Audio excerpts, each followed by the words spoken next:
உன்ன தமிழ் தமிழ்னு சொல்றியே, வாசுவுக்கு தமிழ்னா எவ்வளவு பிடிக்கும் தெரியுமா? அவருக்கு உலகமே தமிழ் தான். அவரு மூச்சு இழுத்து புடிச்சிட்டு இருந்ததே தமிழுக்காக தான் இருந்திருக்கும்.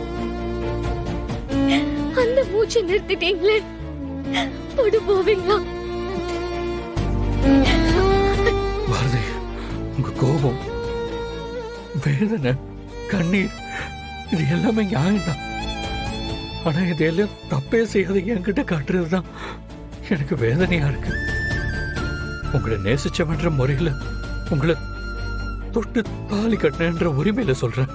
வாசுவோட மரணத்துக்கு பின்னாடி யாரு இருந்தாலும் சரி, அவங்களை தண்டிக்க வேண்டியது என் பொறுப்பு.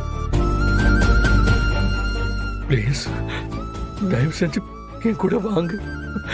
உங்களுக்கு உண்மை என்னன்னு நான் புரிய வைக்கிறேன்.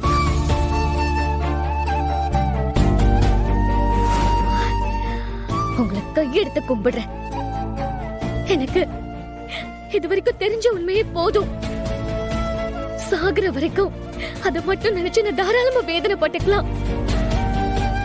இதுக்கு மேல ஏதாவது தெரிஞ்சு அதுக்கு நான் வேதனைப்படுறதுக்குலாம் என்னால இன்னொரு ஜென்மம் எடுக்க முடியாது. இந்த ஒரு பிறவியே போதும். இதுல நான் பட்டதே போதும். இதுக்கு மேல எனக்கு எதுவும் தெரிய வேண்டாம். என்னையும் என் குழந்தைய நிம்மதியா இருக்க விட்டாலே போதும். இதுக்கு மேல எனக்கு யாரையும் தண்டிக்கவும் வேண்டாம், மன்னிக்கவும் வேண்டாம். இவ்வளவு நாள் முட்டாள் மாதிரி இருந்ததுதான் நான் பண்ண பெரிய தப்பு. எனக்கு நீங்க உண்மையாவே உதவி செய்யணும்னு நினைச்சா நான் எங்க இருக்கேன், என்ன பண்றேன்னு தேடி மட்டும் வந்துடாதீங்க. உங்க நிழல் பட்டா கூட எனக்கு அருவருப்பா தான் இருக்கும்.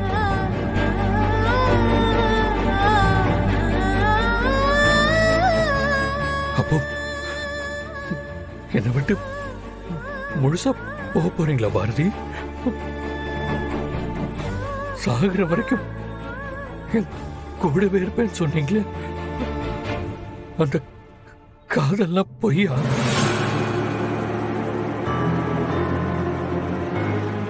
பொய் சொல்றதும் பொய்யா பழகிறதும் உனக்கு உன் குடும்பத்துல இருக்கிறவங்களுக்கு வேணா ஈஸியா இருக்கும். உன்னை எந்த அளவுக்கு காதலிச்சேன்னு எனக்கு தான் தெரியும். இவ்வளவு பெரிய தப்ப நீங்க செஞ்சோம் உங்களை எதுவுமே பண்ணாம போறேன்னா ஏதோ ஒரு ஓரத்துல உங்க மேல எனக்கு இருக்கிற பாசம் தான்.